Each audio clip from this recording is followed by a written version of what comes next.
My name is Joe Garcia, and I was previously featured on Vic's My Paranormal Experience podcast, episode 47.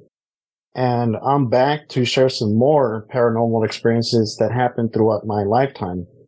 The previous podcast that I was on, after the podcast ended, it brought back it resurfaced a lot of repressed memories and experiences that I had throughout my childhood. Going all the way back to when my grandfather was alive, and I must have been about 7 or 8 years old.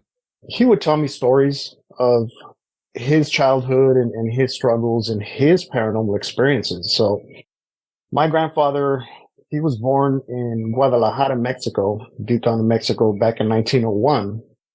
He had a very rough childhood, alcoholic father, sustained frequent beatings, so on and so forth. But his paranormal experiences started as a child when Pancho Villa, he invaded my grandfather's village when Pancho Villa was fighting with the Mexican government. I remember him telling me a story of when Pancho Villa had battled the soldiers in his village and pretty much killed them all. Bodies were strewn all across the streets, and my grandfather was about 7, 8 years old. And he told me that he remembers walking down the street one day, and Pancho Villa was riding his horse and kind of singled out my grandfather and, called him over to where he was. And, he asked him, who he was and what he was doing out there. He was kind of surprised that a child would be out there after a battle had just taken place. But, after my grandfather explained what he was doing, Pancho Villa basically told him, well, since you're here, you're going to help my troops gather up the bodies and take them off the street. And if you don't, we're going to kill you. Very simple. So my grandfather says that he was traumatized, by the experience, picking up bodies that had been shot, decimated, disfigured by all the fighting. But, that incident introduced my grandfather to the brutal realities of life and death. Shortly after that, he told me a story of where he was walking from his village to another village at night. As he was walking through the trees, the brush, the mesquite trees and other common flora, he started hearing a screeching sound, which at first he thought was an owl, but he says that as he kept walking, that the screeching kept getting closer and closer. And this is back in probably 1908, 1909. And, there was really no light back then in those small villages. So, the only way he could basically see was, through whatever star or moonlight that was present. And, he says that as the screeching started getting closer, he did see an owl perched on one of the mesquite trees. But he told me that this owl had glowing eyes, and it paralyzed him with fear. And then he started hearing laughter, and he couldn't make sense of what was happening. So he tells me that the owl basically flew down onto the ground, and it transformed from an animal into a witch. He just told me that when he saw that, he was in disbelief of what he was seeing, but he was more frightened because he was, away from his home and basically halfway to his destination. So he turned around and he ran back to his house. He really didn't know what had happened. He had heard stories, the common stories and the folklore of the paranormal in Mexico, but it had never really hit close to home until that night. Fast forwarding to the point where he was living here in the United States, had married my grandmother and had, children, including my father. He told me that there was one night that he was, in his bedroom. He started hearing some scratching on the window. And he at first he kind of just disregarded it, probably thought it was a cat or a possum or something, but he said that the scratching started sounding more deliberate. So he got up off the bed, and he said that the first thing he saw was this decayed looking hand that was It was just the hand. There was no body attached to it. And that the hand was just there at his window, scratching as if to get his attention. And he says that he told me that when he saw that, something caught his attention in the background. And he said that when he looked up, he saw the devil standing there, just looking at him and smiling. He just was, I mean, he was terrified. He didn't know what was happening or why it was happening. He was unable to make sense of why he was seeing that. You know, coming from a very traditional Catholic upbringing and everything, you know, he thought he would pretty much lived a good life, so he didn't understand why he was seeing these things. Coincidentally, I want to say it was the same night or maybe on a different night, but I know it was at the same around the same time. My uncle was at his house, and my uncle was younger, but my uncle said that he woke up one night because he heard the rocking chair in his room as if, you know, somebody was in the rocking chair and slowly, you know, going back and forth. So the creaking sound was what basically woke him up. And when he, you know, turned and looked to the rocking chair, you know, his first thought was it's probably his dad or his mom. But at first, well, he told my grandfather first, and then my grandfather told me the story. But he saw the devil sitting in that rocking chair, and that he was sitting down with the hoof. One foot was a hoof, the other one was the foot of a chicken, and the devil was just sitting there twirling his tail while rocking and just looking at my uncle and just smiling, you know, as if to convey the message that, you know, he was there for him. And my uncle told my grandfather that he fell back on his bed, covered his face with his blanket, and he would just pray. He prayed all night till either he fell asleep or he just stopped hearing it. You know, those experiences that happened to my uncle and my grandfather, they really impacted them. My grandfather was a very hard man, very strict. You know, he had a very rough upbringing, and he was a really good man. But again, you know, the sins of the fathers tend to follow the children, especially the oldest sons. And he felt like that was happening to him. The reason I say that is the sins of the father, because in my experience, in my life, I've seen that happen directly in my family. You know, whatever sins that my grandfather had, or whatever bad energies that were, you know, transferred to him from his father or his grandfather, they seem to follow a pattern with the oldest males in the family. So the reason I'm bringing that up is because my grandfather was an alcoholic, and he treated my father the way he was brought up. So my father endured many beatings. He was very rough on my father, and they really didn't get along for many, many years. It was only up until when he was, you know, up in his 80s, he was about 85, 86, 87, that I saw them have a better relationship. You know, fortunately, my grandfather passed away when he was 89. But my father, he was an alcoholic for many years. The thing about him was that he kind of strayed from the church for a long time. He was just focused on, you know, his new marriage to my mom, his 3 boys, and building his business. He was successful, but when you introduce spirits, and really that's what alcohol is, it's a spirit. It invites and it invokes paranormal entities to expose themselves and to influence our lives. Whether we want to believe it or not, or whether we see it or not, it happens behind the scenes or subconsciously without us being aware.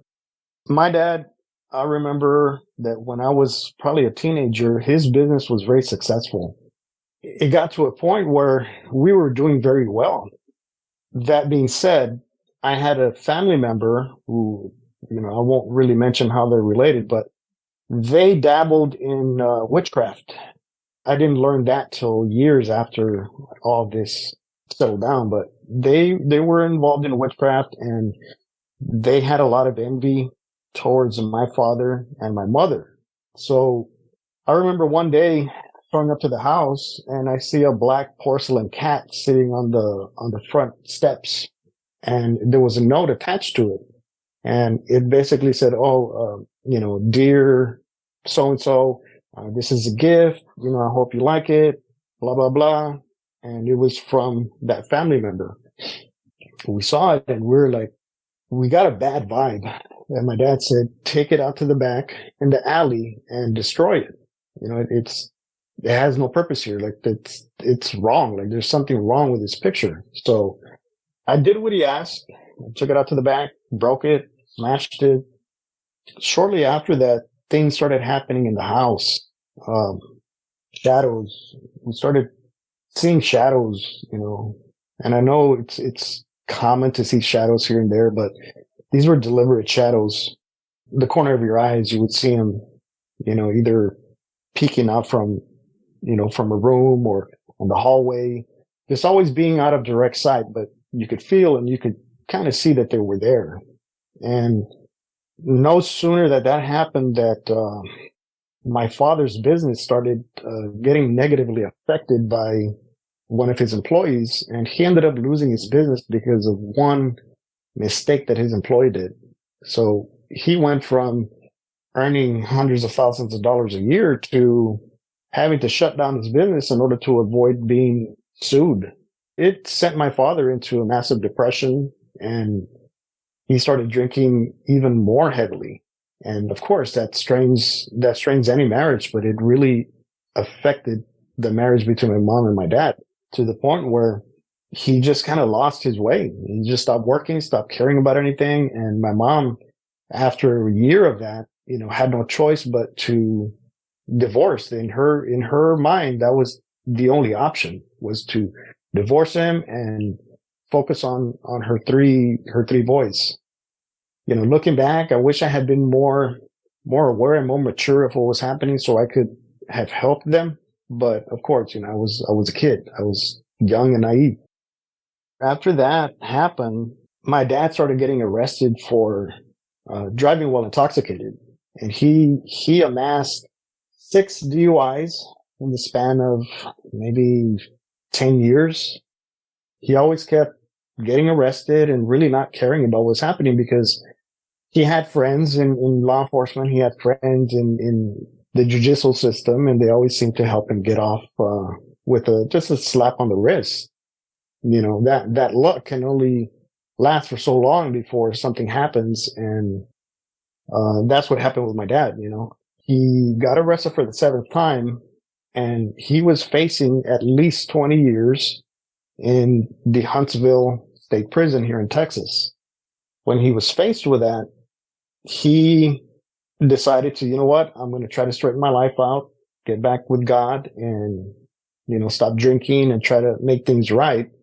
And he did. He made a real genuine effort to get close to God, but those spirits, those entities that had been attached to him for so long, weren't ready to let him go.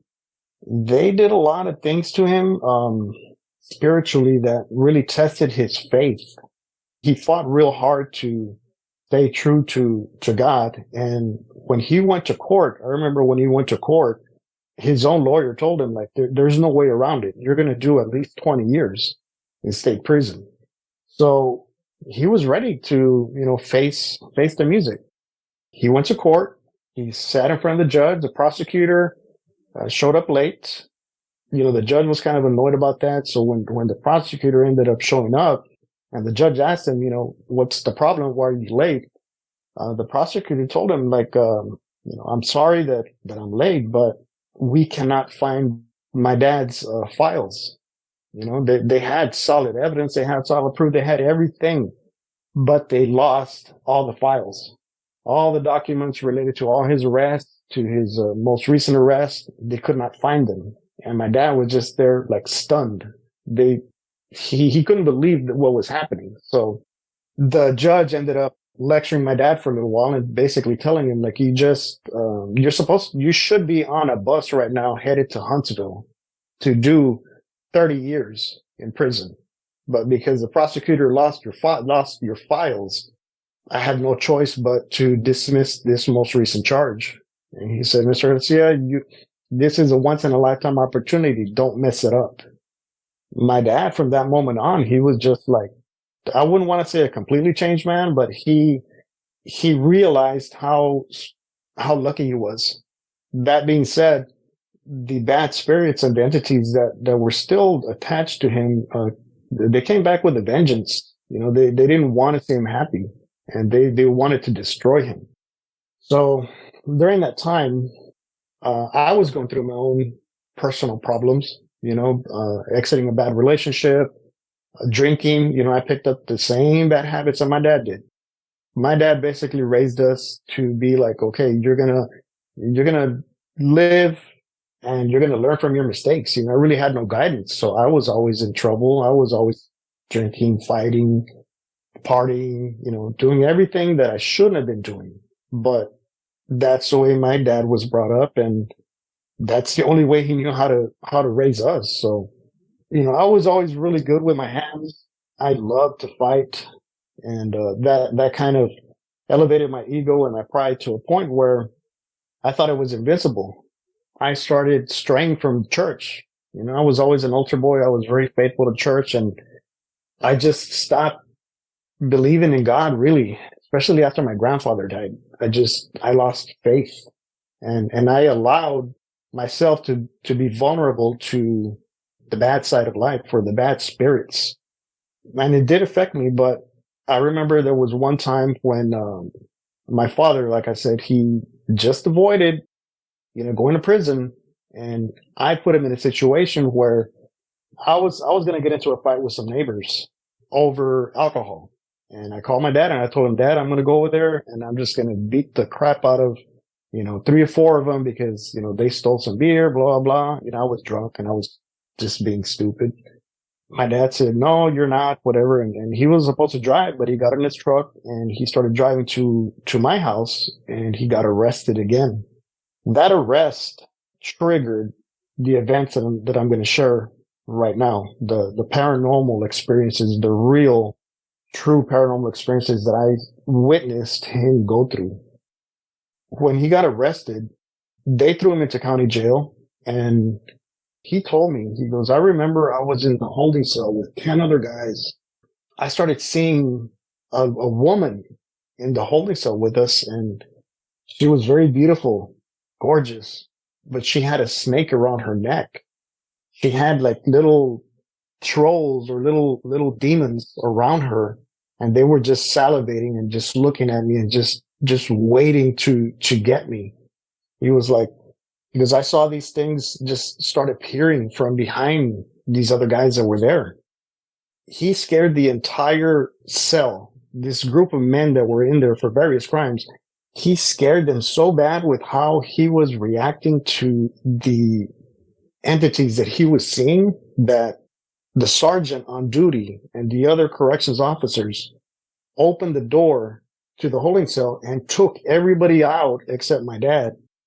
They were terrified. Like, they didn't know what was happening. They couldn't see what my dad was seeing, but my dad was freaking out and, lashing out and talking to these spirits. But to the normal, regular people, they didn't know what was happening. They thought he was just, freaking out, having a mental breakdown. But after they took them out, my dad was in there. My aunt, who was an employee of the sheriff's department, she was told by the sergeant and other employees that they were hearing these voices coming from that cell that were not my dad. She said that these employees were telling them that there were these demonic sounding voices that were emanating from that holding cell.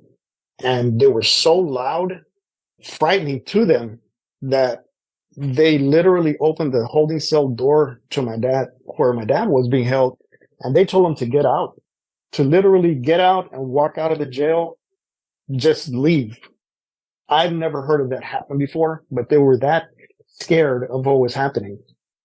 They were having trouble opening the door, something that had never happened before too, because the holding cell was being opened with a key, and it was an old jail. So, for them to not being able to open the door and hearing these demonic voices coming from in there, they didn't know what was happening. Finally, it did open up, and my dad, literally walked out of jail.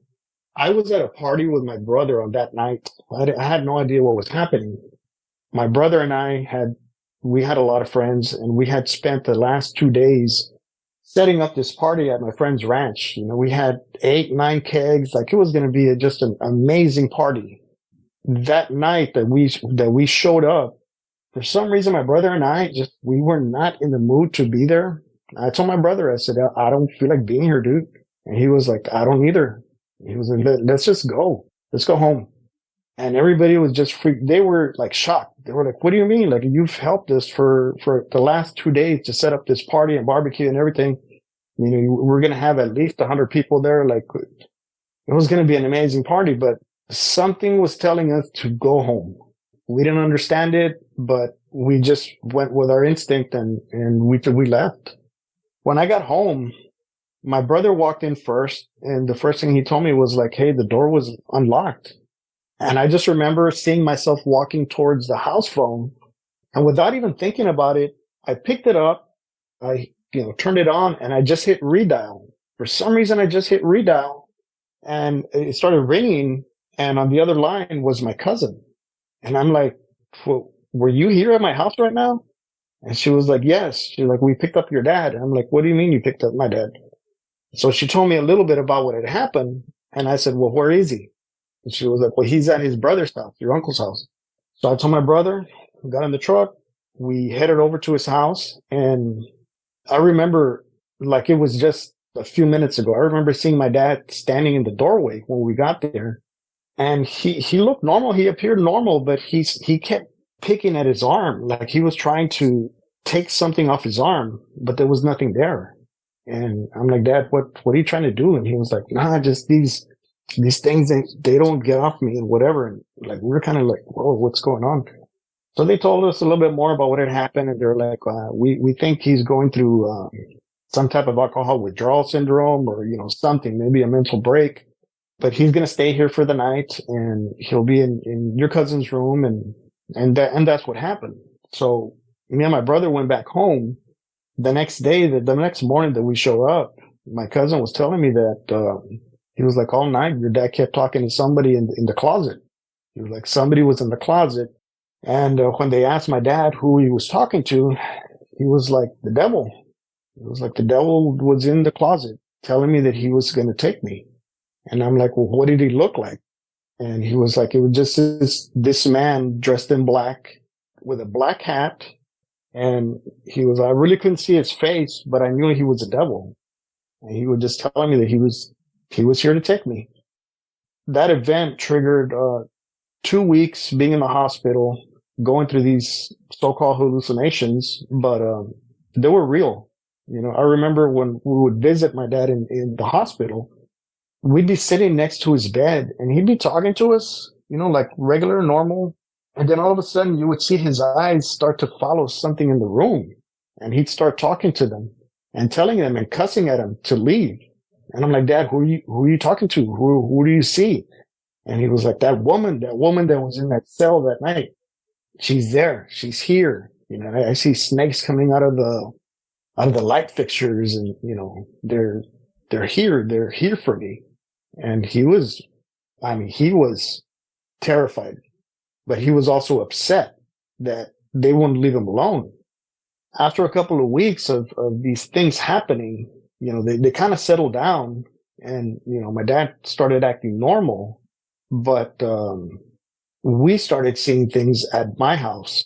That same time that he was in the hospital going through his battle, the spiritual battle that he was doing, my little brother one night woke up to go drink some water. So he went into the kitchen, and he says that he saw the same man in the black suit with the black hat just standing there looking at him.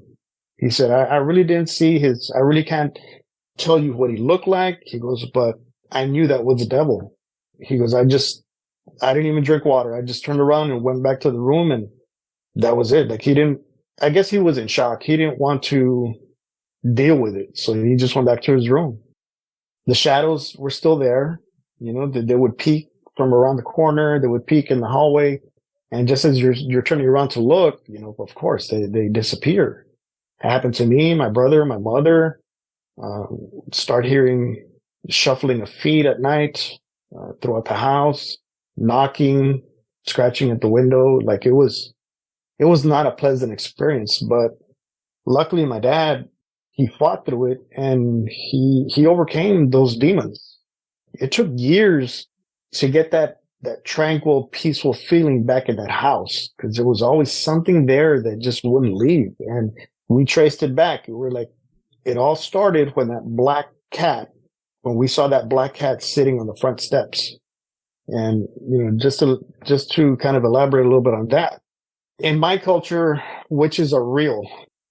For a long time, they can be healthy. They can appear, youthful, vibrant, very charismatic, very influential.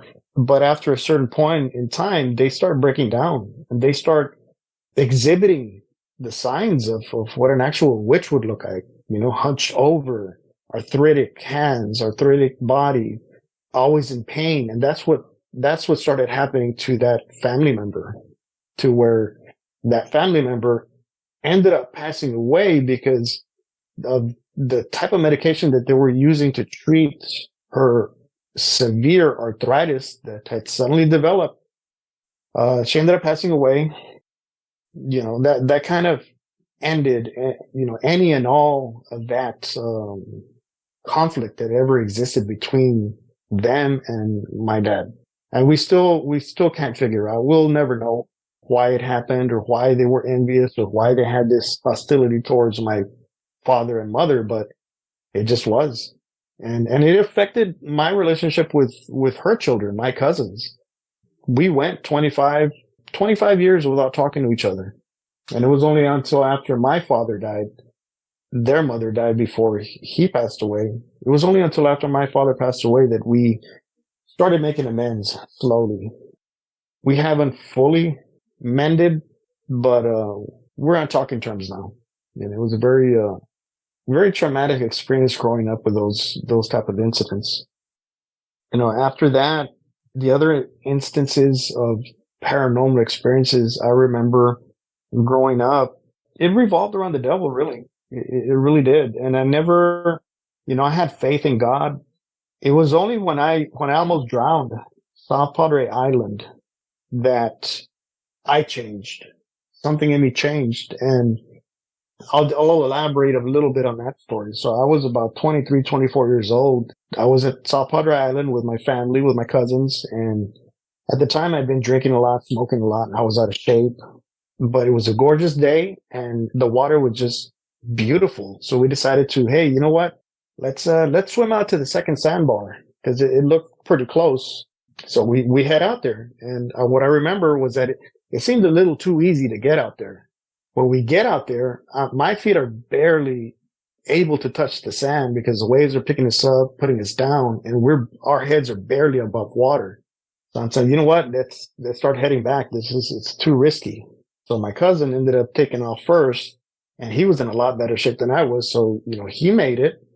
I remember I was standing or, basically hopping out there, and I saw from where I was, the nearest people were probably about a quarter mile away. We were that far away from any person that could have helped us.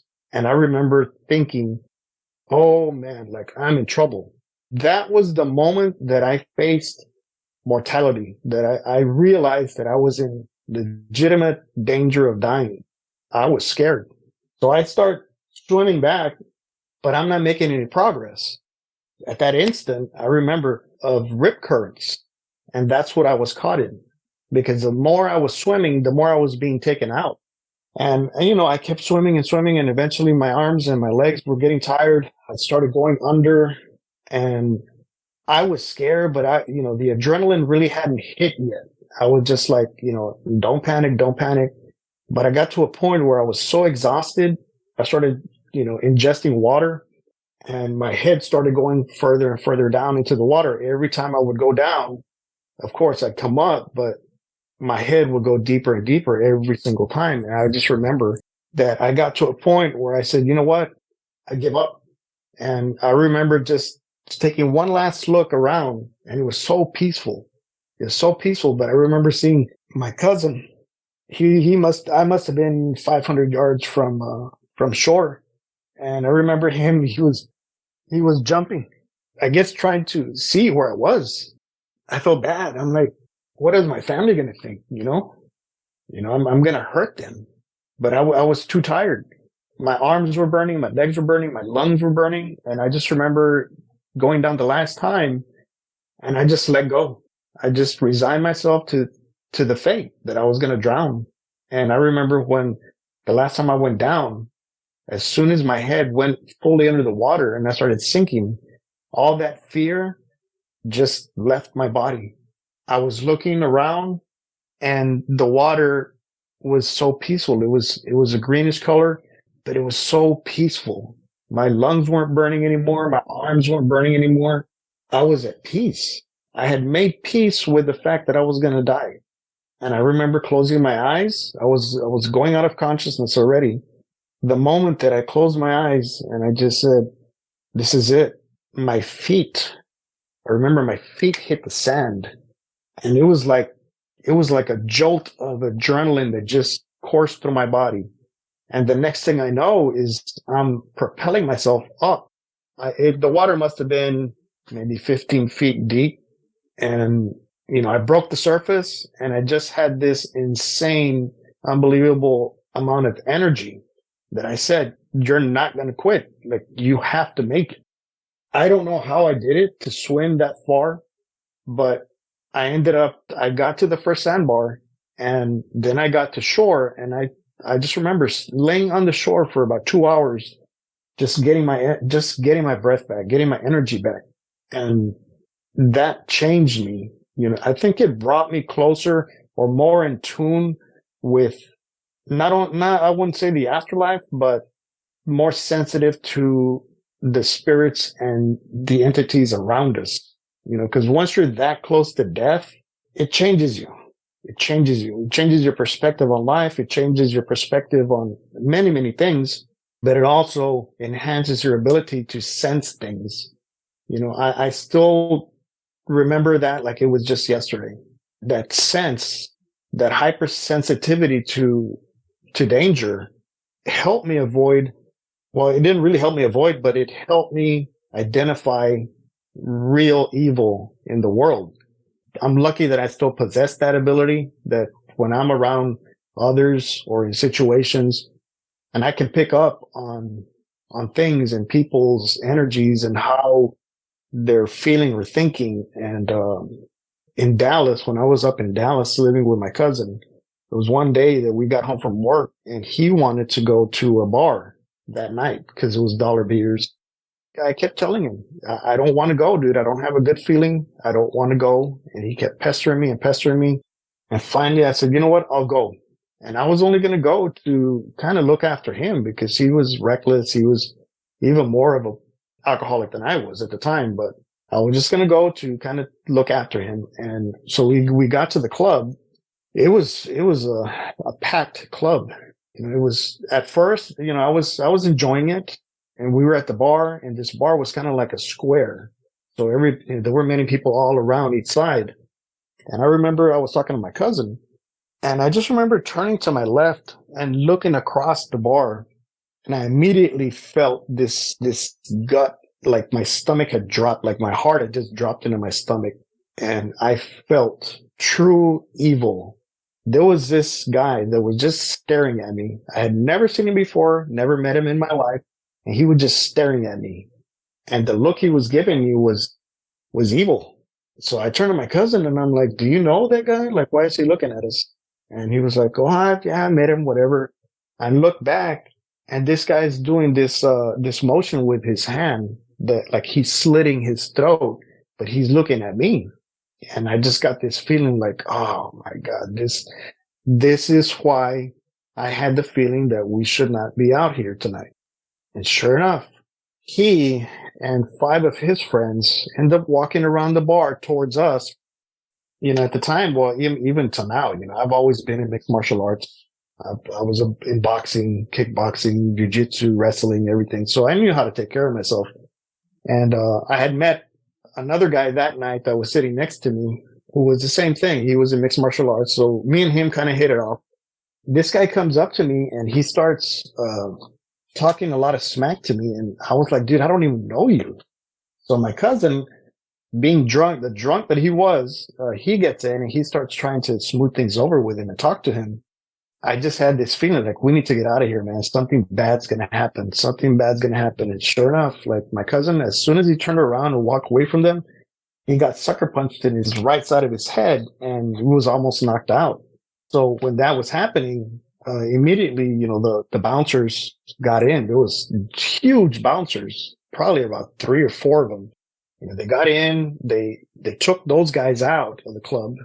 And I'm over here tending to my cousin who lacerated his ear from the punch and he was in and out of consciousness. So I'm there tending to him and I start hearing screaming from the entrance of the club and yelling like people. There must have been 200 or 300 people in that club. I just heard everybody start erupting, screams, yells, like there was genuine fear in that club. And one of the girls, I don't even know who she was, but they ran up to us and they were like, you guys need to get out of here. And of course, in the heat of battle, in the heat or the chaos that was happening, I would just more focus on taking care of my cousin. And then I hear more screaming and more people come running up to us that the bouncers outside are being beat up by these guys. It just happened so fast. I just remember turning to that guy I had met and we didn't even say a word. We looked at each other. And the next thing I know, I'm running outside with him and we start fighting with these guys. I beat a couple of them up pretty quickly. One guy he was a tall black guy, pretty built. I had him up against the wall, was taking care of him pretty good. And then I get sucker punched. I turn around and it's the first guy, the very first guy that started everything. He was right there. So I let go of the black guy.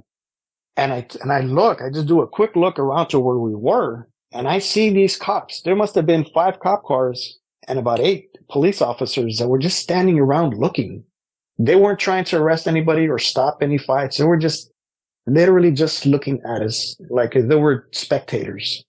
And I just had this really ugly feeling like we were around true evil. Like this is not good. So in that, I square up with that one guy, and I see him take something out of his pants.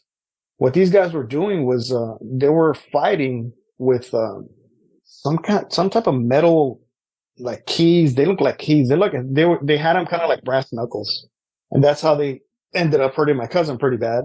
So when I saw that, I squared up. We started fighting. I don't know how he got sidetracked, but I ended up turning my attention to the guy that was next to him because he was trying to beat up the guy that I knew. And I saw these, he had like 3 sharp metal things that were protruding out of his fist. And he was trying to stab that guy with it. So I took his hand and I literally bent all his fingers back I broke them all. They just went completely back to the point where I almost ripped one of his fingers off. It was just hanging by a little tiny piece of flesh. When that happened, well, that's when the cops decided to step in and start detaining people and arresting people. For some reason, nothing happened to me. Nothing. I wasn't charged with anything. My cousin wasn't charged with anything. They arrested them, but it was just so eerie of how everything happened and how they allowed it to happen. That was true evil. And on the drive to the hospital, taking my cousin to the hospital, I lashed out at him and I told you I did not want to come out here because I didn't have a good feeling about it. And look what happened. And, of course he thanked me and he apologized and everything, but I started becoming aware like, hey, I'm able to sense things that I normally wouldn't sense before.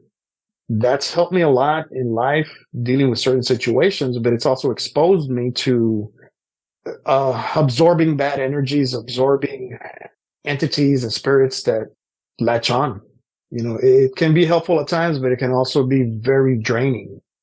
When I was working in the tissue, for example, there was a lot of times where, I know in my previous podcast I elaborated a little bit on some stories, but when you're able to perform that job so professionally and just do it kind of like if you're just making a sandwich at home, you're not paying attention to the underbelly of the person, the actual being that you're working on. You don't know their history. You don't know what they did, if they were good or if they were bad. You're literally dismembering the human being, and you're opening their bodies and exposing whatever spirits, good or bad, that was attached to them. I'm the closest person to them at that moment. So guess who gets to absorb that energy or those spirits, and it's happened to me. It was many times during my career in tissue harvesting that, especially in morgues and funeral homes, the spirits and the shadows, they would always follow me. If it wasn't a shadow peeking up from a hallway or around the corner, you would feel as somebody was breathing on your neck or whispering, and you would turn around and you would just see the last image of that shadow just leaving. It was very disconcerting, but I pushed it out. Pushed it out of my mind and just focused on work. My family, I have a couple of cousins who are experiencing the paranormal too. And one cousin in particular, I don't want to say he has a sensitivity like I do, but he has experienced some really weird, strange experiences. And there was a few pictures that I sent Vic. So let me back up just a minute. My aunt and uncle sold their first house and ended up moving into a new neighborhood near our original town. But this land had just been developed, so we really didn't know much about it. But you could sense that it had a history. You just didn't know what kind of history it was. There was one night something happened at their house to where in the morning my cousin was getting up, got ready for work, headed out to his car, and he saw these handprints on his car. He took pictures of them and he sent it to me and he sent it to all the other cousins. He was like, "What do you think this is?" The first time I saw the pictures, I'm like, "That's evil. Like that's not human," and I'm pretty good at analyzing pictures, and so I asked him, I go, how big was the handprint? And he was like, it was at least twice the size of my hand. I'm like, "Are you sure?" He was like, "Yeah, dude." He was like, these handprints were all over my car. The scratches from either the fingernails or the claws, they dug into the paint. And he was like, "That's not the first time that I've experienced some weird stuff out here." He was like, "There's nights where I'm out here with my friends, and down the street, we'll see children playing out in the street, under one of the floodlights or one of the city lights." He goes, "But they end up disappearing. That there's children that they see out there playing or walking, but then they ended up just kind of fading out like a fog or like a mist." Every time I go to their house or to that area, I have seen many owls, and these are like big owls, and they'll fly over and they're very quiet. You really can't hear them until they screech. But their house is right next to some train tracks, and he's told me that he sees spirits walking along those tracks and sounds kind of like growling. The first time he told me that he heard growling sounds or animal type sounds that were not normal, I kind of remembered it when he showed me those pictures of the handprints he found on his car. It makes me think that there has to be some sort of, I don't want to say dogman, because we've never seen a dogman down here, but we do know that there's some type of creatures down here. In fact, 2 towns away from where I'm living, or where my parents live, there was an actual video that was uploaded, I think a year or 2 ago, of these 2 guys in a boat that were in a resaca, kind of like a pond or a lake, and they were filming, and they see this creature that first they thought it was a dog that was like right off the shore, like they were drinking water, right? But then the creature ended up standing up, and it was like huge, and you can hear the reaction on the video. It was genuine. It was, to me, it looked like a Bigfoot. I know that sounds crazy, but that's what it looked like to me. It was not a dog. It was not a horse. It was not any cattle. It was something, some type of creature, and down here, right next to the Rio Grande River, I'm only 4 miles away from it. This area is where a lot of history has been created from the U.S.-Mexican War, the Native Americans who lived down here. There's a lot of history down here and a lot of tales that revolve around the paranormal and I don't want to say the occult, but just, the paranormal. It's been a very interesting life that I've lived down here, but it's even more interesting and challenging when you experience some of these paranormal things that you try to not only ignore, but try to handle. There's times where so my girlfriend, she would tell me that I would be talking in my sleep. And of course, we just attributed it to, okay, sleep deprivation, the work I did in tissue, things like that. But I would tell her, like, when I'm dreaming, I hate to fall asleep because I have such vivid dreams and I'm able to control my dreams and interact with the people that are in my dreams. Like, I can control what I'm doing and who I'm talking with to the point where, it can be detrimental to my mental health. Probably the most profound paranormal experience that I've had in my life. And in episode 47, I went into some really impactful paranormal experiences.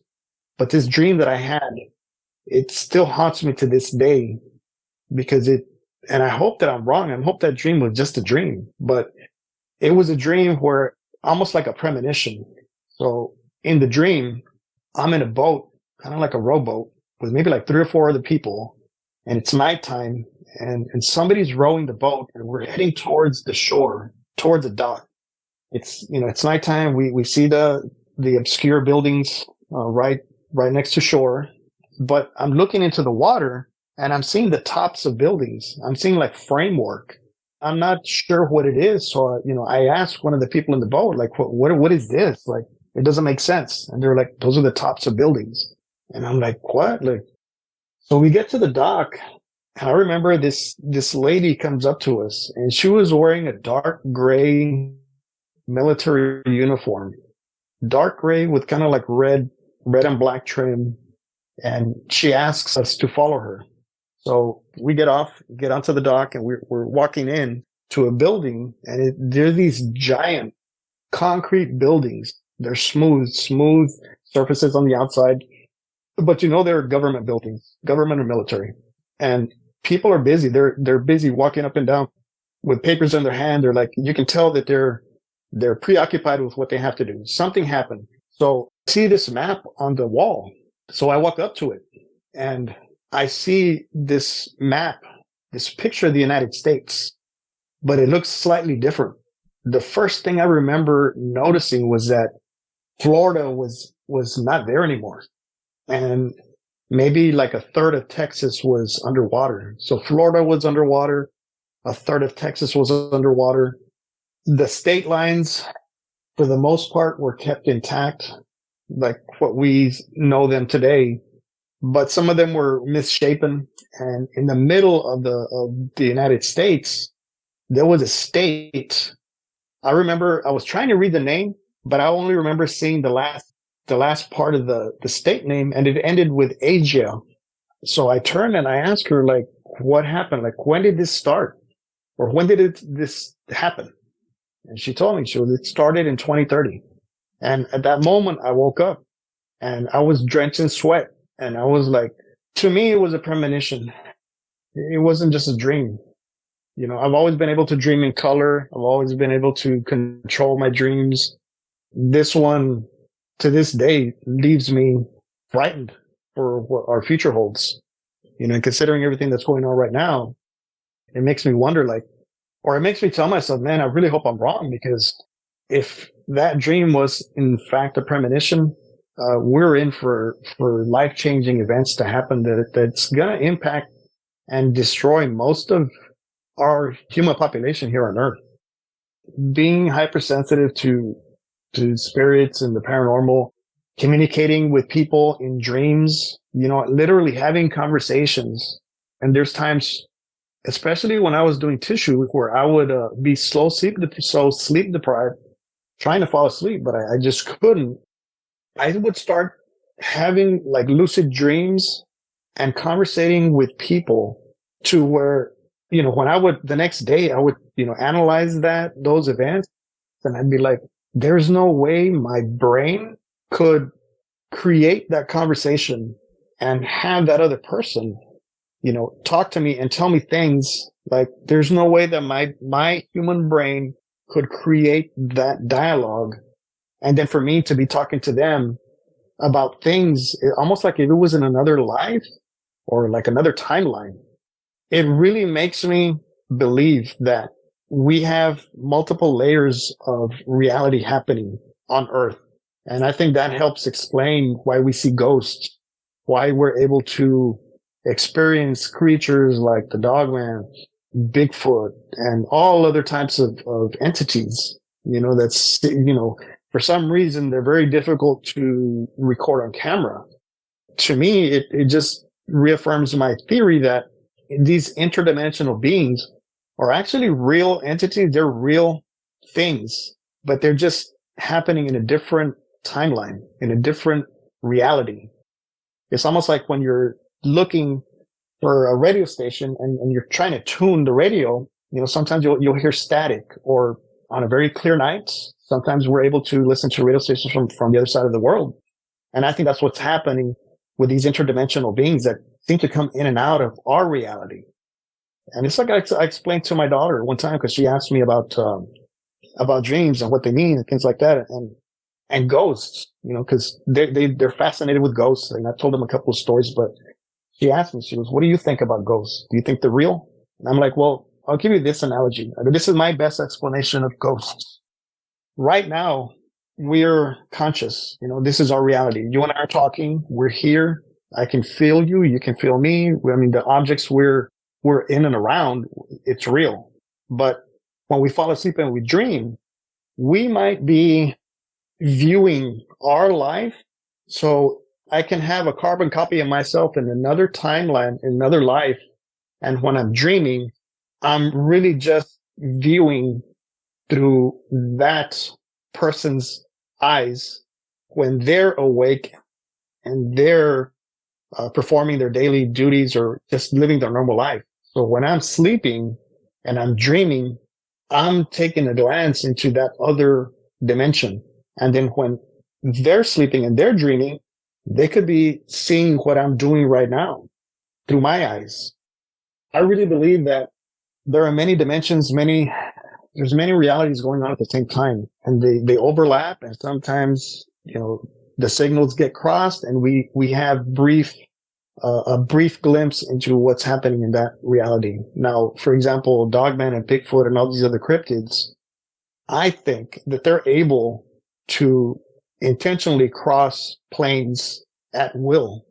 That there's no other explanation I can think of than that, is that they're either their masters or their handlers send them out maybe to this reality to achieve whatever objective they want or they need, and then they can bounce back into that dimension.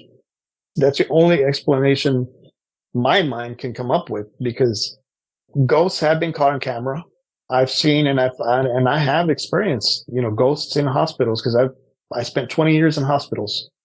I've seen it. There was a wing on the 6th floor of the hospital where I worked at that no nurses liked to work that wing. And eventually one night I asked them, well, why is it always quiet over here? Like, you guys, it seemed like this wing is always closed off. And they told me the story about how in room 607, there's some type of bad spirit that's in there that moves wheelchairs. Like, many nurses would tell me stories of how things would move on their own. They would hear groans and moans and growls coming from that room, capturing images of ghosts or dead people in mirrors when they would look in, especially in that room.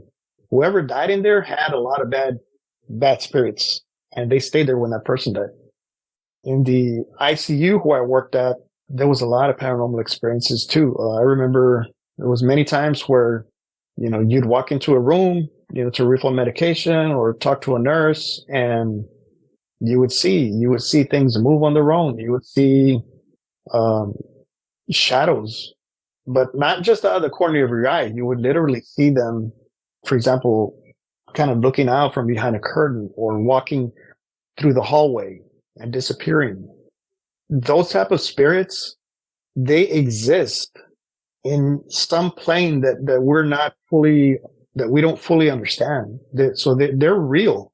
We're not knowledgeable enough to understand not only how it happens, but where exactly they are. And I think, for example, that Large Hadron Collider, that's one of the reasons they're trying to experiment. They're trying to find that God particle. They're trying to find proof of other dimensions. Be careful what you ask for, because you open up something big enough, you're going to introduce things into this world that if you're afraid of ghosts and cryptids, I mean, that's nothing compared to what could be on the other side. My life has always been filled with these paranormal experiences. If there's anything that it's taught me, was that my existence and my purpose here in life, my sole purpose in life, is to make sure that I get my children to heaven. Whatever type of heaven that is my purpose. Whatever I have to do to make myself a better person, to be able to gain entry into heaven and ensure my children get to heaven, that's what I'm going to do. That's all I have for now. I mean, I have other experiences, but like I said, when I'm talking about all these things and I'm remembering so many things, I know it's kind of like, I know I can sound like a scatterbrain, but these things just come to my head, and I hope that makes sense. But I have many more experiences to share with you, and I hope to be able to do that in the future.